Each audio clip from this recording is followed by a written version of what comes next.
Operation സിന്ദൂറിന് ശേഷം കേന്ദ്ര സംഘം അയക്കുന്ന പ്രതിനിധി സംഘത്തിൽ യൂസഫ് പത്താനും ഉണ്ടായിരുന്നു.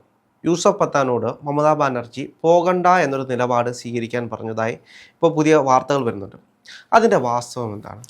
അല്ല, മമതാ ബാനർജിയെ സംബന്ധിച്ചിടത്തോളം എന്ന് പറഞ്ഞാൽ ഞാൻ വളരെ നോട്ട് ചെയ്യുന്ന ഒരു ഇന്ത്യൻ പൊളിറ്റീഷ്യനാണ് മമതാ ബാനർജി. മമതാ ബാനർജിക്ക് ആരോടും കമ്മിറ്റ്മെൻ്റ് ഇല്ലാത്ത ഒരാളാണ്. മമതാ ബാനർജി യൂത്ത് കോൺഗ്രസിലൂടെ രംഗത്ത് വരുന്നു. റൈറ്റേഴ്സ് ഹോമിലേക്ക് വലിയ സമരങ്ങൾ നടത്തുന്നു. മുഖ്യമന്ത്രിയുടെ സെക്രട്ടേറിയറ്റിലേക്കും മുഖ്യമന്ത്രിയുടെ വസതിയിലേക്കും ഒക്കെ നിരന്തരമായ പ്രക്ഷോഭങ്ങൾ നടത്തുന്നു. ഒരു പ്രക്ഷോഭകാരി എന്ന രീതിയിൽ നമ്മൾ കരുതിയ ഒരു വിപ്ലവകാരി എന്ന രീതിയിൽ നമ്മുടെയൊക്കെ ഒരു കുഞ്ഞു പ്രായത്തിൽ നമ്മൾ അങ്ങനെ മമതാ ബാനർജി നോക്കിക്കണ്ടിരുന്നത്. ഒരുപക്ഷെ അവരെ യൂത്ത് കോൺഗ്രസിൻ്റെ അഖിലേന്ത്യാ അധ്യക്ഷയാക്കണമായിരുന്നു എന്നൊക്കെ ആ സമയത്തൊക്കെ എനിക്ക് തോന്നിയിട്ടുണ്ട്. എന്തുകൊണ്ടാണ് കോൺഗ്രസ് അവരെ യൂസ് ചെയ്യാത്തതെന്നുള്ളത്. കോൺഗ്രസിന് അവരെ കൃത്യമായിട്ട് മനസ്സിലാക്കുന്നു. രമേശ് ചെന്നിത്തല യൂത്ത് കോൺഗ്രസിൻ്റെ ദേശീയ അധ്യക്ഷനായി ഇരിക്കുമ്പം ഇവർ സംസ്ഥാന അധ്യക്ഷയായിട്ട് പ്രവർത്തിച്ചിട്ടുള്ളതാണ്. രമേശ് ചെന്നിത്തലയായിട്ട് ഇവർക്കൊക്കെ നല്ല വ്യക്തിപരമായിട്ടുള്ള ബന്ധമുണ്ട്. അവർ കോൺഗ്രസ് വിട്ടുപോയതിന് ന്യായീകരണം ഉണ്ടോ എന്ന് വെച്ചാൽ ഉണ്ട്. കാരണം അവരെ അക്കോമഡേറ്റ് ചെയ്യാതെ മറ്റ് പലരെയും മുകളിലേക്ക് കൊണ്ടുവരാനുള്ള ശ്രമങ്ങളൊക്കെ നടത്തുകയും കോൺഗ്രസ് എല്ലാ കാലത്തും അത്തരം വിഡിത്തം നിറഞ്ഞ തീരുമാനങ്ങളും 10-ാം നമ്പർ ജനപതിൽ അവിടെ വന്നിട്ട് തുണി കഴുകി കൊടുക്കുന്നവനെയും അടിച്ചു വാരി കൊടുക്കുന്നവനും ചായ ഉണ്ടാക്കി കൊടുക്കുന്നവനൊക്കെ സീറ്റ് കൊടുക്കുകയും അവരെല്ലാം നേതൃത്വത്തിലേക്ക് കൊണ്ടുവരികയും ഒക്കെ ചെയ്യുന്ന ഒരു സ്വഭാവത്തിൻ്റെ ഭാഗമായിട്ട് ഇവർ വിട്ടുപോയി കരുതി. പക്ഷേ പിന്നീടുള്ളവരെ ഓരോ നീക്കങ്ങളും സംശയാസ്പദമാണ്. ഒന്ന്, ഇവിടുത്തെ തീവ്രവാദികളോടുള്ള അവരുടെ സമീപനം തന്നെ ഏറ്റവും വലിയ ചോദ്യമാണ്. അവർ വളരെ ഫ്രസ്ട്രേറ്റഡ് ആണെന്ന് മനസ്സിലാക്കുന്നത്. അതായത് നമ്മുടെ കയ്യിലുള്ള പശ്ചിമ ബംഗാളും ബംഗ്ലാദേശും തമ്മിലെന്ന് പറഞ്ഞാൽ ദീർഘമായ അതിർത്തി പങ്കിടുന്നതാണ്. അവിടെയുള്ള പലരും ഇങ്ങോട്ട് കല്യാണം കഴിക്കുന്നുണ്ട്, ഇവിടെയുള്ള പലരും അങ്ങോട്ട് കല്യാണം കഴിക്കുന്നുണ്ട്. അങ്ങോട്ടും ഇങ്ങോട്ടും പോകാൻ വലിയ പ്രശ്നങ്ങളൊന്നുമില്ല. അത് അങ്ങനത്തെ ഒരു വിസ, കർക്കശമായ വിസ അല്ലെങ്കിൽ പാസ്പോർട്ട് അത്തരം സംവിധാനങ്ങളൊന്നും ആവശ്യമില്ലാതെ എനിക്കൊന്ന് അതുകൊണ്ടായിരിക്കും കേരളത്തിലേക്ക് വരുന്ന പല ബംഗാളികളെയും ബംഗ്ലാദേശ് സ്വദേശികളാണെങ്കിൽ പോലും നമ്മൾ ബംഗാളികൾ എന്ന് അഭിസംബോധന അല്ല, ബംഗാളികളെന്ന് നമ്മൾ അഭിസംബോധന ചെയ്യുന്ന അവർ നമ്മളെ ബംഗാളികളെന്ന് തെറ്റിദ്ധരിപ്പിക്കുന്നുണ്ടാണ്. അവർ ബംഗ്ലാദേശികളാണ് എന്ന് പറഞ്ഞു കഴിഞ്ഞാൽ അവർ അനധികൃത കുടിയേറ്റക്കാരാണ്. അവരെ ഈ രാജ്യത്തു നിന്ന് നീക്കം ചെയ്യേണ്ടതാണ്. നമ്മൾ ബംഗ്ലാദേശിലെയും പാകിസ്ഥാനിലെയും ഒക്കെ അഫ്ഗാനിസ്ഥാനിലെയും ഒക്കെ ദുരിതങ്ങൾ അനുഭവിക്കുന്ന, അവിടെ സാമൂഹികമായി മതതീവ്രവാദത്തിൻ്റെ ഭാഗമായി കെടുതികൾ അനുഭവിക്കുന്ന സിഖ്, ഹിന്ദു, ക്രിസ്ത്യൻ, ജൈന പാഴ്സി സമുദായങ്ങളിൽപ്പെട്ടവർക്കാണ് നമ്മൾ ഈ UCC പ്രകാരം നമ്മളിവിടെ അവരെ അക്കോമഡേറ്റ് ചെയ്യാൻ വേണ്ടിയിട്ടും പൗരത്വം നൽകാൻ വേണ്ടിയിട്ടും ഒക്കെ ഉള്ള തീരുമാനങ്ങൾ എടുത്തിട്ടുള്ള ഭേദഗതി കൊണ്ടുവന്നത്. അല്ലാതെ ബംഗ്ലാദേശിൽ നിന്ന് നുഴഞ്ഞു കയറുന്നവരെന്ന് പറഞ്ഞാൽ ഒന്ന് അവർ ലഹരി മരുന്ന് ഏർപ്പാടുകളെല്ലാം വ്യാപകമായിട്ട് നടത്തുന്നത്. ബംഗ്ലാദേശികൾക്ക് ഗൾഫ് രാജ്യങ്ങൾ പോലും പുതിയ വിസ കൊടുക്കുന്നില്ല. നിലവിലുള്ള വിസ പുതുക്കി നൽകുന്നതല്ലാതെ പുതിയ ആളുകളെ എടുക്കുന്നില്ല. ഇപ്പോൾ പാകിസ്ഥാനികൾക്ക് പോലും അങ്ങനെ ഒരു അപ്രഖ്യാപിതമായ ബാനുണ്ട്. അഫ്ഗാനിസ്ഥാനിൽ നിന്ന് വിസ ഇഷ്യൂ ചെയ്യുന്നില്ല പുതുതായിട്ട്. അവിടെ തൊഴിൽ വിസകളൊന്നും ഇഷ്യൂ ചെയ്യുന്നില്ല. പക്ഷേ അവിടെയാണ് ഇന്ത്യക്ക് കൃത്യമായുള്ള പ്രാതിനിധ്യം ഇതുകൂട്ടുള്ള അറബ് രാജ്യങ്ങൾ ഉണ്ട്. അറബ് രാജ്യങ്ങൾക്കകത്ത് ഇന്ത്യൻ വിസ ഇന്ത്യക്കാരെ അവർ റിക്രൂട്ട് ചെയ്യുന്നുണ്ട് നന്നായിട്ട്. ഫിലിപ്പീനുകളെ നന്നായിട്ട് റിക്രൂട്ട് ചെയ്യുന്നുണ്ട് ഇപ്പം. കാരണം അവർ സ്കിൽഡാണ്. നമ്മുടെ വിഷയം അതല്ല. മമതാ ബാനർജിയിലേക്ക് തിരിച്ചു വന്നു കഴിഞ്ഞാൽ മമതാ ബാനർജി എവിടെ നിൽക്കുന്നു എന്നുള്ളതാണ് ഏറ്റവും പ്രധാനപ്പെട്ട ചോദ്യം. രാജ്യം അതിൻ്റെ ചരിത്രത്തിലെ ഏറ്റവും അതിസങ്കീർണമായ ഒരു വഴിയിലൂടെ സഞ്ചരിച്ചുകൊണ്ടിരിക്കുമ്പം, രാജ്യം ഒറ്റക്കെട്ടായിട്ട് ആ വിഷയത്തിനെതിരെ പ്രതികരിക്കുമ്പം, പഹൽഗാമിലെ അക്രമം അത് ഇന്ത്യയിൽ കലാപം ഉണ്ടാക്കാൻ വേണ്ടിയിട്ടുള്ള അവിടുത്തെ മുസ്ലിം തീവ്രവാദികളുടെയും പാകിസ്ഥാൻ്റെ ISI പോലുള്ള സംവിധാനങ്ങളുടെയും തൊയ്ബ അതേപോലെ മറ്റേ ഇവൻ്റെ അങ്ങനെ വായിക്കൊള്ളാത്ത ഒരുപാട് സാധനങ്ങളുണ്ട്. അവരുടെ ശ്രമത്തിൻ്റെ അത് ഇന്ത്യ ഒറ്റക്കെട്ടായിട്ട് പൊളിച്ചു കൊടുത്തു. അവർ ഉദ്ദേശിച്ചത് ഇവിടെ ഒരു ആഭ്യന്തര കലാപത്തിലേക്ക് പോകും. ഇവിടുത്തെ ഹിന്ദുക്കളെ തെരഞ്ഞെടുപ്പിച്ച് വന്നു കഴിഞ്ഞാൽ ഹിന്ദുക്കളെല്ലാം കൂടി മുസ്ലിങ്ങളെ പിറ്റേന്ന് കൊല്ലാൻ പോകുന്ന കരുതിയത്. അങ്ങനെ ഇന്ത്യയെ അസ്ഥിരമാക്കുക എന്ന അവരുടെ ലക്ഷ്യത്തിൻ്റെ മുനയൊടിയുകയും അതിൻ്റെ പേരിൽ ഇന്ത്യയിൽ ഒരു കലാപം പോലും ഉണ്ടാവാതിരിക്കുകയും ആ വിഷയത്തെ വർഗീയമായി ഒരു ചേരിതിരിവിന് വേണ്ടിയിട്ടുള്ള ഒരു സ്പേസ് നൽകാതിരിക്കുകയും ഇന്ത്യ ഒറ്റക്കെട്ടായി അവർക്കെതിരെ പ്രതിരോധം തീർക്കുകയും തിരിച്ചടിക്കുകയും പ്രത്യാക്രമണം നടത്തുകയും അവരുടെ നട്ടല് അടിച്ചോടിച്ചിടുകയും ചെയ്തിട്ട് അവർ കീഴടങ്ങുക എന്ന് പറഞ്ഞാൽ നയതന്ത്രപരമായി കീഴടങ്ങി. ബാക്കിയുള്ള രാജ്യങ്ങളോടത്തൊക്കെ എല്ലാം വിളിച്ചു പറഞ്ഞു, നിങ്ങളൊന്ന് ഇടപെട്ടുക, ഞങ്ങൾ ഇത് നിർത്തി തരണം. വരുന്ന സാധനത്തെ തടയാൻ അവർക്ക് കഴിയുന്നില്ല. അവരുടെ റഡാർ സംവിധാനങ്ങൾ തകർന്നു, അവരുടെ വ്യോമ പ്രതിരോധ സംവിധാനങ്ങൾ തകർന്നു. അങ്ങനെയൊക്കെ തകർന്നു നിൽക്കുമ്പം എന്തുകൊണ്ടിത് ഈ പാകിസ്ഥാനെ ഇനിയും ടാർഗറ്റ് ചെയ്യേണ്ടി വന്നാൽ ടാർഗറ്റ് ചെയ്യും, അതിൻ്റെ കാരണം ഇന്നതാണ് എന്ന് പറഞ്ഞ് ലോകരാജ്യങ്ങളെ, പ്രത്യേകിച്ചും സുരക്ഷാ കൗൺസിലിനകത്തുള്ള UN സുരക്ഷാ കൗൺസിലിനകത്തുള്ള സ്ഥിരം രാജ്യങ്ങൾ, ബാക്കിയുള്ള അതിനകത്തുള്ള രാജ്യങ്ങൾ ഒക്കെ ഓരോ മേഖലയ്ക്കും അനുയോജ്യരായ അങ്ങേയറ്റം ആപ്റ്റായിട്ടുള്ള ആളുകളെ തിരഞ്ഞെടുത്തിട്ടുള്ള ഒരു സംഘത്തെയാണ് പറഞ്ഞയക്കുന്നത്. ആലോചിക്കണം. ഇപ്പോൾ നമ്മൾ കേരളത്തിൽ നിന്ന് ശശി തരൂർ പോകുന്നു, ജോൺ ബ്രിട്ടാസ് CPMൻ്റെ ജോൺ ബ്രിട്ടാസ് പോകുന്നു, മുസ്ലിം ലീഗിൻ്റെ ET മുഹമ്മദ് ബഷീർ പോകുന്നു, അതേപോലെ തന്നെ കോൺഗ്രസ് നൽകിയ ലിസ്റ്റിൽ നിന്ന് ആനന്ദ് ശർമ്മയെ കേന്ദ്രമന്ത്രിയായിരുന്നു എടുക്കുന്നു. വിദേശകാര്യ വകുപ്പിൻ്റെ സഹമന്ത്രിയായിട്ട് കുറച്ചു കാലം പ്രവർത്തിച്ച വി മുരളീധരനെ ഉൾപ്പെടുത്തുന്നു. അപ്പം ഇങ്ങനെയുള്ള എല്ലാ ആളുകളെയും ഉൾപ്പെടുത്തിക്കൊണ്ട് എടുക്കുന്നതാണ്. ഗുലാം നബി ആസാദ് കാശ്മീരിൻ്റെ പ്രതിനിധിയാണ്. കാശ്മീരിലാണ് ഇവർ അവകാശം ഉന്നയിക്കുന്നത്. കാശ്മീരിൻ്റെ മുഖ്യമന്ത്രിയായിരുന്നു, കേന്ദ്രമന്ത്രിയായിട്ട് ദീർഘകാലം പ്രവർത്തിച്ചിട്ടുള്ളതാണ്, ദേശീയ രാഷ്ട്രീയത്തിൽ തിറങ്ങിയ ഒരു വ്യക്തിയാണ്, ഒരു കറകളഞ്ഞ രാഷ്ട്രീയ വ്യക്തിത്വത്തിന് ഉടമയാണ്. ഗുലാം നബി ആസാദിനെ എടുക്കുന്നു, സൽമാൻ ഖുർഷിദിനെ എടുക്കുന്നു, അസൂദ്ദീൻ ഒവൈസി എടുക്കുന്നു, തമിഴ്നാട് കനിമൊഴിയെപ്പോലുള്ള ആളുകൾ DMKയുടെ കരിമൊഴി എടുക്കുന്നു, സ്റ്റാലിൻ്റെ സഹോദരി സുപ്രിയ സുലെ എടുക്കുന്നു, ശരത് പവാറിൻ്റെ മകളെ ഏകനാഥ് ഷിൻഡെ എടുക്കുന്നു, ഷിൻഡെ വിഭാഗത്തിൻ്റെ പിന്നെ ഏകനാഥ് ഷിൻഡെയുടെ മകനെ എടുക്കുന്നു, ശ്രീകാന്ത് ഷിൻഡെ. ഇങ്ങനെ എല്ലാവരെയും ഉൾപ്പെടുത്തിക്കൊണ്ട് ഒരു ടീമിനെ നയിക്കാൻ ശശി തരൂരിനെ ചുമതലപ്പെടുത്തുന്നു, സുപ്രിയ സുലെയെ ചുമതലപ്പെടുത്തുന്നു, കനിമൊഴിയെ ചുമതലപ്പെടുത്തുന്നു എന്ന് പറഞ്ഞു കഴിഞ്ഞാൽ രാഷ്ട്രീയമായ ഡിസ്ക്രിമിനേഷൻ ഇല്ലാതെ ഇന്ത്യ ഒറ്റക്കെട്ടാണ് ഈ വിഷയത്തിൽ എന്ന് ഒരു മെസ്സേജ് കൊടുക്കുമ്പം ലോകരാജ്യങ്ങളുടെ മുമ്പിൽ ഇന്ത്യൻ ജനാധിപത്യത്തിൻ്റെ മഹത്വം ബോധ്യപ്പെടുത്തുകയും അവരുടെ ജനാധിപത്യ പാപ്പരത്വം വെളിപ്പെടുത്തി കൊടുക്കുകയും ചെയ്യുന്ന ഒരു പണി കൂടെ ഇതിനിടയിൽ കൂടെ നടക്കുകയാണ്. ഇന്ത്യ ഒറ്റക്കെട്ട്, അവിടെ ഒരുമിച്ച് പോകാൻ പറ്റും, ഒരു ടീമിന് പോകാൻ പറ്റും, ആലോചിക്കാൻ പറ്റും, സ്വപ്നം കാണാൻ പറ്റും, സങ്കല്പിക്കാൻ കഴിയും. അങ്ങനെയുള്ള സ്ഥിതിക്കകത്ത് വരുമ്പം മമതാ ബാനർജി ഇങ്ങനെ തീരുമാനമെടുത്തത് വളരെ ദുരൂഹമാണ്, അത് ദേശദ്രോഹമാണെന്നുള്ള അഭിപ്രായം ഞാൻ. ബംഗ്ലാദേശികൾക്ക് കൃത്യമായിട്ടൊരു അനുകൂലം നൽകുന്ന രീതിയിലുള്ള നിലപാടാണോ? ബംഗ്ലാദേശികൾക്ക് എന്നുള്ളതല്ല, ബംഗ്ലാദേശിൽ നല്ല മനുഷ്യരൊക്കെ ഉണ്ടല്ലോ, അവിടെയുണ്ട്. ബംഗ്ലാദേശിൽ ഷെയ്ഖ് ഹസീനയെയും അവിടെ നിന്ന് നിഷ്കാസിതയാക്കി കഴിഞ്ഞപ്പം പട്ടാളം പിന്നെ ഭരണം പിടിച്ചെടുക്കുകയും അവരുടെ ഒരു റബ്ബർ സ്റ്റാമ്പിനെ പിടിച്ച് പിന്നെ അധികാരത്തിൽ കൊണ്ടുവരികയും ചെയ്യുമ്പം ബംഗ്ലാദേശിന്റെ പോളിസിയും മാറി, ഇന്ത്യയുടെ പോളിസിയും മാറിയപ്പം ഇപ്പൊ അവരുടെ നല്ല മാർക്കറ്റായിരുന്നു ഇന്ത്യ. ഇപ്പം അവരുടെ എല്ലാ സാധനങ്ങളും ഇന്ത്യയിലെ എല്ലാ വഴിക്കും, മറ്റേത് ബൈ റോഡ് അവർക്ക് ഇങ്ങോട്ട് കാർഗോ അയക്കായിരുന്നു. ഇപ്പം അവരുടെ ചരക്ക് ലോറികളൊന്നും കറ്റുന്നില്ല.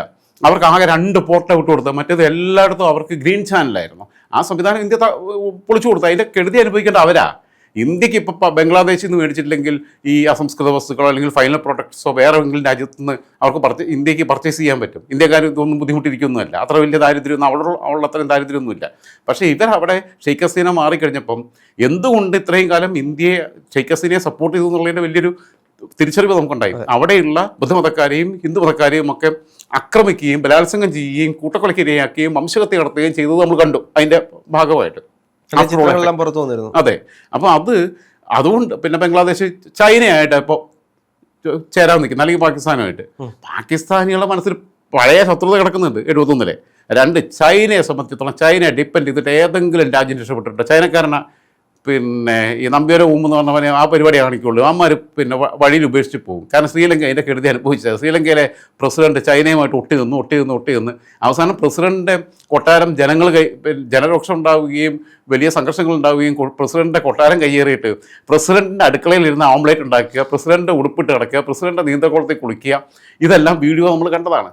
ആ രീതിയിലേക്ക് ബംഗ്ലാദേശ് സ്വയം തകർന്നൊരവസ്ഥയിലേക്ക് പോകും. ബംഗ്ലാദേശിൽ നിന്നുള്ള നല്ലവരായ മനുഷ്യരെ റിക്രൂട്ട് ചെയ്യട്ടെ. ഇവിടെ ബംഗ്ലാദേശികൾ അനധികൃതമായി ഇന്ത്യയിൽ ബംഗ്ലാദേശിൻ്റെ തീവ്രവാദ മനോഭാവമുള്ള ആളുകളെ അക്കോമഡേറ്റ് ചെയ്യുകയും അവരെ ഉപയോഗിച്ചുകൊണ്ട് തൃണമൂൽ കോൺഗ്രസും മമതാ ബാനർജിയും അവർക്കിവിടെ റേഷൻ കാർഡ് ഉണ്ടാക്കി കൊടുക്കുന്നു, അവർക്കിവിടെ ആധാർ കാർഡ് ഉണ്ടാക്കി കൊടുക്കുന്നു. അവർക്ക് അതുകൊണ്ട് ഇപ്പം ഇവിടെയൊക്കെ തട്ടുകടയൊക്കെ നടത്തുന്ന അല്ലെങ്കിൽ ബാക്കി ജോലി ചെയ്യുന്ന പല ബംഗാളിൽ നിന്നുള്ള ആളുകൾ, നമ്മളെല്ലാവരെയും ബംഗാളിൽ നിന്നാണ് വിളിക്കുന്നത്. ആസാമുകാരനെയും ബീഹാറുകാരനെയും, ഇപ്പോൾ ബീഹാറിലെ കിഷൻഗഞ്ചിൽ നിന്നൊക്കെ ഒരുപാട് പേര് ഇവിടെ ജോലി ചെയ്യുന്നുണ്ട്, UP നിന്ന് ഒരുപാട് പേര് ജോലി ചെയ്യുന്നുണ്ട്. നമ്മളെല്ലാവരെയും ജനറലൈസ് ചെയ്തിട്ട് നമ്മൾ ഇങ്ങനെ പറയുക ബംഗാളിൽ നിന്നാണ് വിളിക്കുക. ബംഗാളിയല്ല, മറ്റുള്ള പല ആൾക്കാരുണ്ട്. ആസാമിൽ നിന്നും ബംഗാളിൽ നിന്നും വരുന്ന ആളുകളെ ശരിക്കും കൃത്യമായിട്ടുള്ള ഒരു സ്ക്രീനിങ് നടത്തിക്കഴിഞ്ഞാൽ പലരുടെയും ബാക്ക്ഗ്രൗണ്ട് നല്ലതല്ല. അവരാണ് ഏറ്റവും കൂടുതൽ മോശപ്പെട്ട. ഈ ബീഹാറിൽ നിന്ന് വരുന്നവരോ ബാക്കിയുള്ളവരിൽ നിന്ന് വരുന്നവരോ കൊണ്ടൊന്നും വലിയ ശല്യമില്ല. ഇവരാണ് ഒരു കാലത്ത് തമിഴന്മാരായിരുന്നു വരുന്നത്. ഇപ്പോൾ തമിഴ്നാട്ടുകാർ ഇവിടെ വരേണ്ട ആവശ്യമില്ല, അവർ സ്റ്റേബിളായി, അവർ സ്വയം പര്യാപ്തത നേടിക്കഴിഞ്ഞു. ഇപ്പോൾ അവിടുത്തെ തൊഴിലാളികളെയൊന്നും ഇന്ത്യയിൽ കേരളത്തിൽ നമുക്ക് അങ്ങനെ കിട്ടത്തില്ല. അപ്പം ഈ ബംഗ്ലാദേശികൾക്ക് ഇങ്ങനെയുള്ള അവരെ ഇന്ത്യൻ പൗരന്മാരായും എല്ലാം അംഗീകരിപ്പിക്കാനുള്ള പല ശ്രമങ്ങളും അധികാരം ഉപയോഗിച്ചുകൊണ്ട് മമതാ ബാനർജി ചെയ്യുന്നുണ്ട്. പക്ഷേ കേരളത്തിൽ തന്നെ ശക്തമാകുന്നതിൻ്റെ ഒരുപാട് കാര്യങ്ങൾ നമ്മൾ കണ്ടല്ലേ. PV അൻവറുമായി ബന്ധപ്പെട്ട് PV അൻവർ തൃണമൂൽ കോൺഗ്രസിലേക്ക് ചേരുകയും അങ്ങനെ ഒരുപാട് കാര്യങ്ങളൊക്കെ നമ്മൾ കണ്ടതല്ലേ. അല്ല, അൻവർ പെട്ടുപോയി ഇതിനകത്ത്. കാരണം എന്താണെന്ന് വെച്ചാൽ ദേശീയ താല്പര്യത്തിൻ്റെ കൂടെ നിൽക്കാതെ പരോക്ഷമായ രാജ്യദ്രോഹം ചെയ്യുന്ന ഇന്ത്യൻ സർവകക്ഷി സംഘത്തിൽ യൂസഫ് പട്ടാനെ ഉൾപ്പെടുത്തിയപ്പോൾ ഇവർക്ക് എന്താ ചൊറിച്ചിൽ? അവിടെയാണ് പ്രശ്നം. ഇവൾ ഫ്രസ്ട്രേറ്റഡ് ആണേ, സെക്ഷലി ഫ്രസ്ട്രേറ്റഡ് ആണെന്ന് പോലും ഞാൻ പിന്നെ പറയാൻ മടിക്കില്ല വല്ലാതെ ഇത് പറഞ്ഞു കഴിഞ്ഞാൽ. കാരണം എന്ന് വെച്ചാൽ എനിക്ക് ഡൗട്ടുണ്ട് ആ കാര്യത്തിനകത്ത്. നിങ്ങളൊരാളുടെ സൈക്കോളജി പഠിച്ചാൽ മതി. അത് പറയുമ്പോൾ പിന്നെ മനസ്സിലാക്കുമ്പം മനഃശാസ്ത്രപരമായി അവരെ വിലയിരുത്തുകയാണെന്നുണ്ടെങ്കിൽ അവർ സെക്ഷലി ഫ്രസ്ട്രേറ്റഡ് ആണെന്ന് പോലും സംശയം തോന്നും. ചില ഇപ്പോൾ PV അൻവർ പെട്ട പെടലെന്ന് പറഞ്ഞു കഴിഞ്ഞാൽ UDF എങ്ങനെയാണ് ഇപ്പോൾ PV അൻവറിനെ അക്കോമഡേറ്റ് ചെയ്യാം? തൃണമൂൽ കോൺഗ്രസിനെ ഒരു രീതിയിൽ അക്സെപ്റ്റ് ചെയ്യാൻ കഴിയില്ല. തൃണമൂൽ കോൺഗ്രസ് ദേശവിരുദ്ധ പ്രസ്ഥാനമാണ് എന്ന ഒരു വ്യാഖ്യാനം വന്നാൽ അത്തരം ഒരു പ്രസ്ഥാനത്തെ മുന്നണി സംവിധാനത്തിനകത്ത് UDF-നകത്ത് കൊണ്ടുവന്നു എന്ന് പറഞ്ഞു കഴിഞ്ഞാൽ UDF മറുപടി പറയേണ്ടി വരും കേരളീയ സമൂഹത്തോട്. അങ്ങനെ വരുമ്പം അവർക്ക് പിന്നെ ഈ തൃണമൂൽ കോൺഗ്രസ് എന്ന പാർട്ടി എന്ന രീതിയിൽ UDF സംവിധാനത്തിൻ്റെ കൂടെ പ്രവർത്തിക്കുന്നതിനകത്ത് ബുദ്ധിമുട്ടുണ്ട് എന്ന് UDF-ന് അൻവറിനോട് പറയേണ്ടി വരും. അൻവർ തൃണമൂൽ കോൺഗ്രസ് വിട്ട് അല്ലാതെ സ്വതന്ത്രനായിട്ടോ അല്ലെങ്കിൽ വേറെ എന്തെങ്കിലും പ്ലാറ്റ്ഫോമോ ഉണ്ടാക്കി ഇവരെ കൂടെ പിന്നെ ചേരേണ്ടി വരും. ഞാൻ മനസ്സിലാക്കിയെടുത്തോളം വെച്ച് തൃണമൂൽ കോൺഗ്രസ് അൻവറിന് വേണ്ട ഫണ്ടിങ് വരെ റെഡിയായിരുന്നു. ഒരു മാസം 25 ലക്ഷം രൂപ വെച്ചിട്ട് പ്രാഥമികമായ പ്രവർത്തനങ്ങൾക്ക് വേണ്ടി തെരഞ്ഞെടുപ്പിലേക്ക് പോകുമ്പോൾ അതിനും വേണ്ട കാര്യങ്ങൾ അവർ ചെയ്യുന്ന അവർ പല സ്ഥലത്തും അവർ ഈ മമതാ ബാനർജിക്ക് ഇന്ത്യയുടെ പ്രധാനമന്ത്രിയാവാൻ മുട്ടി നിൽക്കുക. ഒരു കാലത്തും ആവാൻ പോകുന്നില്ല. ബംഗാളിൻ്റെ മുഖ്യമന്ത്രി സ്ഥാനം പോലും കൈപ്പിടിയിൽ നിന്ന് നഷ്ടപ്പെടും എന്നാണ് ഞാൻ വിശ്വസിക്കുന്നത്. അപ്പം അവരെ സംബന്ധിച്ചിടത്തോളം സെക്രട്ടേറിയറ്റിന് അടുത്ത നിയമസഭാ തെരഞ്ഞെടുപ്പിൽ ഇറങ്ങേണ്ടി വരും. അവർ പ്രത്യേകിച്ചും അവരുടെ വലങ്കിയായിരുന്ന സുവേന്ദു അധികാരി ഉൾപ്പെടെയുള്ളവർ അഭിഷേക് ബാനർജി മരുമകനായിട്ടുള്ള അഭിഷേക് ബാനർജിയെ കൊണ്ടുവരുന്നതിൽ എതിർപ്പ് കൊണ്ട് വിട്ട് BJP-യിൽ പോവുകയും BJP ശക്തമായ പ്രതിപക്ഷമായിട്ട് വരികയും ചെയ്തിട്ടുണ്ട്. കോൺഗ്രസിനും CPM-നും അവിടെ എങ്ങനെ നോക്കിയിട്ട് ക്ലച്ച് പിടിക്കുന്നില്ല. CPM പ്ലാറ്റ്ഫോമിലുണ്ടായിരുന്ന വോട്ടുകൾ പോലും, കാരണം മമതാ ബാനർജിന് ആൾക്കാരെന്ന് അടി കിട്ടിയവരാ. ആ അടി കിട്ടിയവന്മാർക്ക് അവർക്ക് BJP അല്ല ഏത് ചെകുത്താൻ വന്നാലും വേണ്ടില്ല, അവർക്ക് വോട്ട് ചെയ്യാം, മമതയെ ഇറക്കണം എന്നുള്ളതായിരിക്കും. കാരണം ഈ ജില്ലാ മമതാ ബാനർജി അധികാരത്തിൽ വന്നപ്പോൾ ചെയ്തതെന്ന് വെച്ചാൽ ബ്രാഞ്ച് സെക്രട്ടറി ആണെങ്കിൽ പിടിച്ച് രണ്ടടിക്ക് അവിടുത്തെ കൊടുത്തു വിടും, ലോക്കൽ സെക്രട്ടറി ആണെങ്കിൽ ഒരു കൈ തല്ലി ഒടിച്ചു വിടും, ഏരിയ സെക്രട്ടറി ആണെന്നുണ്ടെങ്കിൽ ഒരു കൈ ഒരു കാലും തല്ലി ഒടിച്ചു വിടും, ജില്ലാ സെക്രട്ടറി ആണെങ്കിൽ തല തന്നെ അടിച്ചു പൊട്ടിക്കും. ഇതായിരുന്നു സ്ഥിതി. CPM-മാർക്ക് അവിടെ നിൽക്കാൻ പറ്റാത്ത അവസ്ഥയായിരുന്നു. അതുകൊണ്ട് അവന്മാരെല്ലാം പിന്നെ ഇവിടെ പൊറോട്ട അടിക്കാൻ വേണ്ടി കേരളത്തിലോട്ട് ഓടി വന്നത് എല്ലാം. ഇപ്പോൾ പലരോട് ചോദിച്ചു കഴിഞ്ഞാൽ എല്ലാവരുടെയും പൊളിറ്റിക്കൽ ബാക്ക്ഗ്രൗണ്ട് CPM-ആണ്. പക്ഷേ മമതാ ബാനർജി ചെയ്യുന്നത് വർഗീയമായ പ്രീണന നയമാണ് സ്വീകരിച്ചിട്ടുള്ളത്. അങ്ങനെ അവിടെ ഈ ടെറർ അനുകൂല മനോഭാവമുള്ള ബംഗ്ലാദേശി മുസ്ലിങ്ങളെ റിക്രൂട്ട് ചെയ്യുകയും ക്രിമിനൽ പശ്ചാത്തലമുള്ളവരെ തെരഞ്ഞെടുത്ത് കൊണ്ടുവരിക. അവരാണല്ലോ തല്ലാനും കൊല്ലാനൊക്കെ പോകുക, അല്ലാത്തവരെ കിട്ടത്തില്ലല്ലോ. അപ്പോൾ ആ ഒരു ക്രിമിനൽ മൈൻഡുള്ള ആൾക്കാരെ ഇവിടെ ഇന്ത്യയിലെ പൗരന്മാരാക്കി കൊണ്ടുവരുന്നതിന് വേണ്ട സഹായങ്ങൾ രഹസ്യമായി ചെയ്യുകയൊക്കെ ചെയ്തിരുന്നു. മാത്രമല്ല, രാഹുൽ ശ്രദ്ധിച്ചിട്ടുണ്ടോ, ഈ ഞാൻ പിന്നെ സാമാന്യവൽക്കരിക്കുകയല്ല, അങ്ങനെ എല്ലാവരും അങ്ങനെയാണെന്നുള്ള അഭിപ്രായത്തിലല്ല. പക്ഷേ ഈ അവിവാഹിതരായ സ്ത്രീകൾ ഒരു ഘട്ടം കഴിയുമ്പോൾ അവരെടുക്കുന്ന ചില സമീപനങ്ങളുണ്ട്. അത് ചില സ്ഥാപനങ്ങൾക്കകത്ത് ജോലി ചെയ്യുന്നവരാണെങ്കിലും ഉണ്ട്. അവർ കീഴ് ജീവനക്കാരോട് വല്ലാതെ ഷൗട്ട് ചെയ്യും, വല്ലാതെ, അതായത് ഒരു പ്രായം കഴിയുമ്പോൾ അവർക്ക് തുടങ്ങുന്നത്. നല്ല പ്രായത്തിൽ കല്യാണം കഴിക്കത്തില്ല വേണ്ടാന്നൊക്കെ വെച്ച് അങ്ങനെ ഐഡിയോളജിയുടെ ഭാഗമായിട്ട് വയ്ക്കും. അത് കഴിയുമ്പോൾ ഇവർക്ക് ഞങ്ങൾ അനുഭവിക്കാത്തത് പലതും മറ്റവർ അനുഭവിക്കുന്നു. അതിൻ്റെ ഭാഗമായിട്ടുണ്ടാകുന്ന ഒരുതരം ജലസി ഉണ്ടാവുകയും ഇവരെ ടാർഗറ്റ് ചെയ്യുകയും ചെയ്യും. പണ്ട് കാലത്തൊക്കെ നമ്മൾ പലപ്പോഴും പറഞ്ഞു കേട്ടിട്ടുണ്ട്, ഈ സൈക്കാട്രിസ്റ്റുകളും സൈക്കോളജിസ്റ്റുകളും ഒക്കെ പറയുന്നൊരു കാര്യമുണ്ട്. ഈ ചെറുപ്പത്തിൽ വിധവയാക്കപ്പെട്ട ചില സ്ത്രീകൾ അവരുടെ ആ മക്കൾ കല്യാണം കഴിച്ചു കഴിഞ്ഞാൽ ഇവർ ഈ പിന്നെ മോനും മരുമോളും തമ്മിലുള്ള സ്വകാര്യമായി അധികം സമയം ചെലവഴിക്കാൻ കിട്ടാത്ത പോലെ എപ്പോഴും കയറി ഇടപെട്ടുകൊണ്ടിരിക്കും. ബെഡ്റൂമിൽ വരെ തട്ടിമുട്ടിച്ചിട്ട് എന്തെങ്കിലും ചോദിക്കാൻ ചെല്ലും എന്ന് പറയുന്നുണ്ട്. അത് എല്ലാവരുടെയും കാര്യത്തിലല്ല, ഞാൻ പൊതുവായിട്ട് പറയുകയല്ല. പക്ഷേ അങ്ങനെയുള്ള ഒരു മാനസിക രോഗമാണ്, അതൊരു മാനസിക വൈകല്യം. നമ്മൾ അതിനപ്പുറത്തേക്ക് രാഷ്ട്രീയപരമായി അതിനെ ചിന്തിച്ചു കഴിഞ്ഞാൽ നമുക്ക് അതിനെ എങ്ങനെ കാണാൻ കഴിയും? രാഷ്ട്രീയമായിട്ട് ചിന്തിക്കുന്നതിൻ്റെ കൂടെ തന്നെ ഇതിനെ ഒരു രാഷ്ട്രീയം എന്ന് പറയുന്നത് അവർ രാവിലെ നമ്മളെപ്പോലെ എഴുന്നേൽക്കുകയും പല്ല് തേക്കുകയും കുളിക്കുകയും ഭക്ഷണം കഴിക്കുകയും അപ്പിയിടുകയും പിന്നെ കിടന്നുറങ്ങുകയും സ്വപ്നം കാണുകയും ഒക്കെ ചെയ്യുന്ന സാധാരണ മനുഷ്യരാണ്. മനുഷ്യൻ്റെ ഒരു സൈക്കോസിസിൻ്റെ തലത്തിലേക്ക് പോകുമ്പോൾ ഉണ്ടാകുന്ന പ്രശ്നങ്ങളുണ്ട്. അപ്പം അതിന് ഉദാഹരണമായിട്ട് എനിക്ക് പല ആൾക്കാരെ എടുത്തു പറയാൻ പറ്റും. ദില്ലിയുടെ മുഖ്യമന്ത്രിമാരായിരുന്നു. സുജാത കൃപലാനി UP-യുടെ മുഖ്യമന്ത്രിയായിട്ടും എത്രയോ വർഷങ്ങൾക്ക് മുമ്പ് വന്നിട്ടുണ്ട് സുജാത കൃപലാനി. അതേപോലെ തന്നെ നമ്മുടെ ആനന്ദിബെൻ പട്ടേൽ നരേന്ദ്രമോദിയുടെ പിൻഗാമിയായിട്ട് ഗുജറാത്തിൻ്റെ മുഖ്യമന്ത്രിയായിട്ടുണ്ട്. ഒരുപാട് വനിതകൾ വന്നിട്ടുണ്ട് രാഷ്ട്രീയത്തിൽ. സുഷമാ സ്വരാജും ഷീലാ ദീക്ഷിത്, കോൺഗ്രസിൻ്റെ ഷീലാ ദീക്ഷിത്, BJP-യുടെ സുഷമാ സ്വരാജും സമാനതകളില്ലാത്ത ആദരണീയ വ്യക്തിത്വങ്ങളാണ് ഈ രണ്ടുപേരും. ഷീലാ ദീക്ഷിത് 15 വർഷത്തോളം ദില്ലി ഭരിച്ചു, സുഷമാ സ്വരാജ് ഭരിച്ചു, കേന്ദ്ര വിദേശകാര്യമന്ത്രിയായിരുന്നു. അവരെയൊക്കെ നമുക്കെന്ന് വെച്ചാൽ മാതൃസ്ഥാനത്ത് കാണാൻ പറ്റുന്ന രീതിയിലുള്ള സ്നേഹത്തോടു കൂടിയിട്ടുള്ള എല്ലാവരോടും സമീപനം സ്വീകരിച്ചിരുന്നു. അവരെല്ലാം അവരുടെ കുടുംബജീവിതവും കൃത്യമായിട്ട് കൊണ്ടുപോയിരുന്നു. അതേസമയം ഞാൻ പറയാൻ കാരണം, ഈ അവിവാഹിതരായി ഇങ്ങനെ വരുന്ന ആളുകൾക്ക്, പുരുഷന്മാരങ്ങനെ ഒരുപാട് പേരുണ്ട്. ഇപ്പോൾ നമ്മളെ കേരളത്തിൽ കുമ്മനം രാജശേഖരൻ കല്യാണം കഴിച്ചിട്ടില്ല. അദ്ദേഹം സംഘത്തിൻ്റെ ഭാഗമായിട്ട് അദ്ദേഹത്തിൻ്റെ ജീവിതം അതിനു വേണ്ടി സമർപ്പിച്ച ആൾക്കാരാണ്. ക്രൈസ്തവ പല സഭകളുടെയും ഈ ബിഷപ്പ്മാർ, അവർക്ക് വിവാഹം നിഷിദ്ധമാണ്. അവർ കൃത്യമായിട്ട് ഇപ്പോൾ ക്രിസോസ്റ്റം ബിഷപ്പൊക്കെ എത്രയോ മനോഹരമായി കാര്യങ്ങൾ അഡ്രസ്സ് ചെയ്തിരുന്നു. അങ്ങനെയുള്ള ഒരുപാട് ആളുകളുണ്ട്. ഈ പിന്നെ ആത്മീയ ജീവിതം തിരഞ്ഞെടുക്കുമ്പം പ്രത്യേകിച്ച് ക്രൈസ്തവ കമ്മ്യൂണിറ്റിക്കകത്തൊക്കെ അങ്ങനെ പോകുന്ന ആൾക്കാരുണ്ട്. അതേപോലെ തന്നെ അടൽ ബിഹാരി വാജ്പേയി അവിവാഹിതനായിരുന്നു. അദ്ദേഹവും എന്ത് മനോഹരമായിട്ടാണ് ഇന്ത്യയെ നയിച്ചുകൊണ്ടിരുന്നത്. നരേന്ദ്രമോദി അവിവാഹിതനാണ്. പക്ഷേ സ്ത്രീകളുടെ കാര്യത്തിൽ വരുമ്പം ഈ ഒരു പ്രശ്നമുണ്ട്. അത് സത്യത്തിൽ അത് ശാസ്ത്രീയമായിട്ടുള്ള അതിൻ്റെ അടിസ്ഥാനം എന്താണെന്നുള്ളത് പരിശോധിക്കപ്പെടേണ്ട. അപ്പോൾ ഓരോരുത്തരും എടുത്ത് നോക്കിക്കും. അല്ല, നമ്മൾ പുരുഷന്മാരുടെ ഇടയിലേക്ക് വരുമ്പോൾ അവർ ജീവിതം ത്യാഗം ചെയ്യുന്നവരും, സ്ത്രീകളുടെ ഇടയിലേക്ക് വരുമ്പോൾ അവർ സെക്ഷലി ഫ്രസ്ട്രേഷൻ ആവുന്നത് അതെങ്ങനെയാണ്? സെക്ഷലി ഫ്രസ്ട്രേറ്റഡ് ആണ് എന്ന് സംശയിക്കേണ്ടിയിരിക്കുന്നു ഞാൻ പറഞ്ഞത്. ഞാനതൊരു ആരോപണമായിട്ട് ഉന്നയിക്കുന്നില്ല. കാരണം ഞങ്ങൾ അനുഭവിക്കാത്ത സൗഭാഗ്യങ്ങൾ വേറെയുള്ളവരൊക്കെ അനുഭവിക്കുന്നു എന്നൊക്കെ ഒരു സ്ഥാനത്തിലേക്ക് പോകുന്നുണ്ടോ, അല്ലെങ്കിൽ ഇതിൻ്റെ ഭാഗമായിട്ട് ഇവർക്ക് ഒരു തുണ വേണ്ട എന്ന് അന്ന് തീരുമാനിച്ച തീരുമാനം തെറ്റായിപ്പോയി. അപ്പോൾ അതുകൊണ്ട് ഉണ്ടാവുന്ന ഇവരുടെ ഒരുതരം ഭ്രാന്തമായ സൈക്കോസിസിൻ്റെ വേറെ തലത്തിലേക്ക് പോകുന്നു. എക്സാമ്പിൾ മായാവതി. കൻഷിറാമിൻ്റെ ആയിട്ട് മായാവതിയുടെ ഡിങ്കോൾഫി എല്ലാം നാട്ടുകാർക്കെല്ലാം അറിയാവുന്നതാണ്. അങ്ങനെയാണ് വരുന്നത്. അപ്പം മായാവതി എങ്ങനെയാണ് ഉത്തർപ്രദേശിനെ കൊണ്ടുവരുന്നത്? വളരെ എന്തോ ഒരു വെട്ടുപോത്തിൻ്റെ സ്വഭാവം എന്നൊക്കെ നമ്മൾ പറയില്ലേ, അങ്ങനെ രീതിയിലാണ് കൊണ്ടുപോയിട്ടുള്ള മായാവതി. മമതാ ബാനർജി പോകുന്ന ആ വഴിയാണ്. ജയലളിത പോയത് ആ വഴിയാണ്. ജയലളിതയും അതേപോലെ തന്നെയായിരുന്നു. ഒരുതരം ഭയങ്കര വൈരാഗ്യ ബുദ്ധിയോടുകൂടി, പ്രതികാര ബുദ്ധിയോടുകൂടി കാര്യങ്ങളൊക്കെ ഇടപെടുന്നത്. അതിനകത്ത് കരുണാനിധിയുടെ ഭാഗത്തും കുഴപ്പമുണ്ട്. ഇവരുടെ സാരിയൊക്കെ അവരുടെ MLA-മാരെ കൊണ്ട് നിയമസഭയിൽ വെച്ചിട്ട് വസ്ത്രാക്ഷേപമൊക്കെ നടത്തിച്ചു. പക്ഷേ കരുണാനിധിയെ വയസ്സുകാലത്ത് കുഴിയിലോട്ട് കാല് നീട്ടിയിരിക്കുന്ന സമയത്ത് പാതിരാത്രി പോയിട്ട് വലിച്ചടച്ച് പോലീസ് അറസ്റ്റ് ചെയ്തുകൊണ്ടേ സീനൊക്കെ നമുക്ക് ഓർമ്മയുണ്ട്. അപ്പോൾ ഓരോ ആൾക്കാർ, ഇപ്പോൾ ഉമാഭാരതി BJPയുടെ ഉമാഭാരതി ഇതേപോലെ തന്നെയായിരുന്നു. പക്ഷേ ഉമാഭാരതി ഗോവിന്ദാചാര്യ KL ഗോവിന്ദാചാര്യ BJPയുടെ നേതാവ്, RSSൻ്റെ നേതാവായിട്ടുള്ള ഗോവിന്ദാചാര്യയുമായിട്ടുള്ള ബന്ധത്തെക്കുറിച്ചിട്ടുള്ള എല്ലാ വിവരങ്ങളും പുറത്തു വന്നതാണ്. ഒരു വിവാഹം കഴിക്കുന്നതിനെക്കുറിച്ച് വരെ ഗോവിന്ദാചാര്യ വയസ്സുകാലത്ത് പ്രപ്പോസ് ചെയ്തു എന്നുള്ളത്. അദ്ദേഹം സംഘത്തിൻ്റെ ഭാഗമായി അവരുടെ പ്രചാരകൻ എന്നുള്ള രീതിയിൽ വൈവാഹിക ജീവിതം വേണ്ട എന്നൊക്കെ തീരുമാനിച്ചെങ്കിലും അദ്ദേഹവും ഉമാഭാരതിയും തമ്മിൽ വേറെ ഒരു രീതിയിലുള്ള ബന്ധത്തിലേക്ക് വരുന്നു. അതൊന്നും കുറ്റമാണെന്നുള്ള അഭിപ്രായം എനിക്കില്ല. പക്ഷെ അത് അവരുടെ രാഷ്ട്രീയമായ നടപടികളെ, രൂപീകരണത്തെ നെഗറ്റീവായിട്ട് സ്വാധീനിക്കുന്നുണ്ടെങ്കിൽ അത് കുഴപ്പമാണ്. അവിടെയാണ് മമതാ ബാനർജിയുടെ പ്രശ്നം.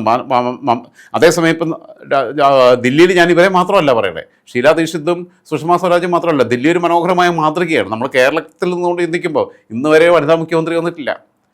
ആകെ ഒരു CH മുഹമ്മദായ കുറച്ച് മാസം ഇരുന്നതേ ഉള്ളൂ ഒരു മുസ്ലിം മുഖ്യമന്ത്രി. ഈ CPM പാലോളിയൊക്കെ എന്നേ കൊണ്ടുവന്നില്ല. ഒരു ദളിത് മുഖ്യമന്ത്രി ഇന്ത്യയിൽ എത്രയോ സംസ്ഥാനങ്ങൾ, നമ്മൾ ഈ ഒന്നിനും കൊള്ളത്തില്ല, ബുദ്ധിയില്ല എന്നൊക്കെ പറയുന്ന ഉത്തരേന്ത്യൻ സംസ്ഥാനങ്ങളിൽ എത്ര സംസ്ഥാനങ്ങളിൽ ദളിത് വിഭാഗത്തിൽപ്പെട്ട ഒരു മുഖ്യമന്ത്രിമാരായി. കേരളത്തിൽ നിന്നുവരെ വന്ന് ആ കേരളകൃഷ്ണനെയൊക്കെ പിടിച്ച് ആലത്തൂരിൽ നിന്ന് അങ്ങോട്ട് അയച്ചേര് വരെ ഇവിടെ നിർത്തിയ ഒരു മുഖ്യമന്ത്രിയാക്കി കൊണ്ടുവരാനുള്ള ബുദ്ധി, കോമൺ സെൻസ്, സാമാന്യ ബോധം CPMന് തോന്നിയിട്ടില്ല. അപ്പം നമ്മൾ വലിയ മാതൃകയാണെന്ന് പറയുന്നത് ഓരോ ഒലക്കണ മൂടാ. നമ്മളൊരു തേങ്ങയുമല്ല.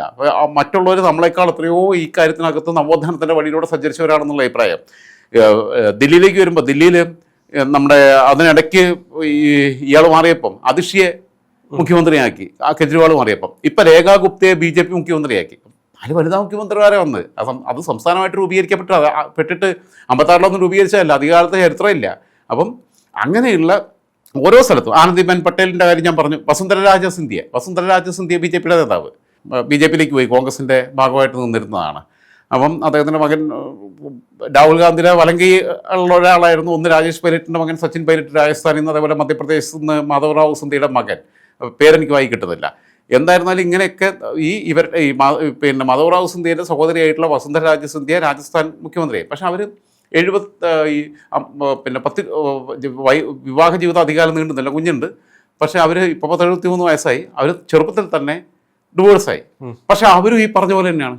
ഇതിൻ്റെ പിന്നിൽ ഇങ്ങനൊരു സാധനം ഉണ്ടോ എന്നുള്ളത് എനിക്ക് സംശയം തോന്നുന്നുണ്ട് കാലാകാലങ്ങളായിട്ട് നിരീക്ഷിക്കുമ്പോൾ. എന്തായിരുന്നാലും ഇന്ത്യ, ഞാൻ നേരത്തെ പറഞ്ഞ പോലെ, തുടക്കത്തിൽ പറഞ്ഞ പോലെ, അതിസങ്കീർണമായ ഒരു കാലഘട്ടത്തെ അഭിസംബോധന ചെയ്യുന്ന സമയത്ത് ലോകരാജ്യങ്ങളുടെ മുമ്പിൽ ഇന്ത്യയുടെ ഭാഗത്തെ ന്യായം ബോധ്യപ്പെടുത്താൻ വേണ്ടി ഒരു സർവകക്ഷി സംഘത്തെ 7 ഓളം വരുന്ന സർവകക്ഷി സംഘങ്ങളെ വിവിധ രാജ്യങ്ങളിലേക്ക് അയക്കുന്ന സമയത്ത് ഞാൻ ഇന്ത്യയുടെ കൂടെയല്ല പാകിസ്ഥാൻ്റെ കൂടെയാണെന്നുള്ള മെസ്സേജാണ് ഈ വൃത്തികെട്ടുകൾ പറയുന്നത് എന്നുള്ളത് മാത്രമാണ് എനിക്ക് ഇതിനകത്ത് അന്തിമമായിട്ട് പറയാനുള്ളത്. അത് ഏറ്റവും വലിയ തെറ്റായിട്ടുള്ള കാര്യമാണ്. കാരണം ഇന്ത്യ എന്ന് പറയുന്ന നമ്മുടെ രാജ്യം എല്ലാവരും ഒറ്റക്കെട്ടായി ഭാരതത്തിൻ്റെ ഐക്യം ഊട്ടിയുറപ്പിച്ചുകൊണ്ട് ഈ ഭീകരർക്കെതിരെ ഒരു പ്രതിരോധം തീർക്കാൻ വേണ്ടിയിട്ട് ലോകരാജ്യങ്ങളെ ബോധ്യപ്പെടുത്താൻ പോകുമ്പോൾ നമ്മുടെ പ്രതിനിധിയായിട്ട് യൂസഫ് പത്താൻ പോകാൻ കഴിയുന്നില്ലെങ്കിൽ അതിന് പിന്നിൽ ഈ ഒരു രീതിയിലുള്ള ഭീകരവാദ പ്രവർത്തനം അല്ലെങ്കിൽ ഈ രീതിയിലുള്ള ചിന്തയാണ് മമതാ ബാനർജിയെ നയിക്കുന്നതെങ്കിൽ അത് ഇന്ത്യൻ ഭരണഘടനയ്ക്ക് എതിരായിട്ടുള്ളൊരു കാര്യം തന്നെയാണ്. ദേശദ്രോഹ കുറ്റമാണ് പരോക്ഷമായി, നേരിട്ടല്ലെങ്കിലും ഇവർ ചെയ്തുകൊണ്ടിരിക്കുന്നതാണ്. ദേശത്തിൻ്റെ കൂടെ നിൽക്കാതെ, ദേശ താല്പര്യങ്ങളുടെ സംരക്ഷിക്കാൻ നിൽക്കാതെ, പിന്നെ സ്വന്തം വ്യക്തി താല്പര്യങ്ങളും എന്തൊക്കെയോ വിരോധങ്ങളും വെച്ചിട്ട് ഫ്രസ്ട്രേറ്റഡ് ആണ്. അതാണ് ഞാൻ പറഞ്ഞത്, ഫ്രസ്ട്രേറ്റഡ് ആണ്. അത് സെക്ഷലി ഫ്രസ്ട്രേറ്റഡ് ആണോ പൊളിറ്റിക്കലി ഫ്രസ്ട്രേറ്റഡ് ആണോ എന്നുള്ളതൊന്നും ഞാൻ കൂടുതൽ അതിൻ്റെ ആഴത്തിലേക്ക് പോകുന്നില്ല. ഫ്രസ്ട്രേറ്റഡ് ആണ്. ഇവർക്ക് ആകെ കൂടെ എന്തൊക്കെയോ ഒരു വിഭ്രാന്തി, മാനസിക വിഭ്രാന്തിയുടെ സൈക്കോസിസിൻ്റെ അങ്ങേ തലയ്ക്കൽ നിൽക്കുന്നു മമതാ ബാനർജി എന്ന് ഈ ഒരു തീരുമാനത്തിലൂടെ നമ്മളെ ബോധ്യപ്പെടുത്തിയിരിക്കുകയാണ്.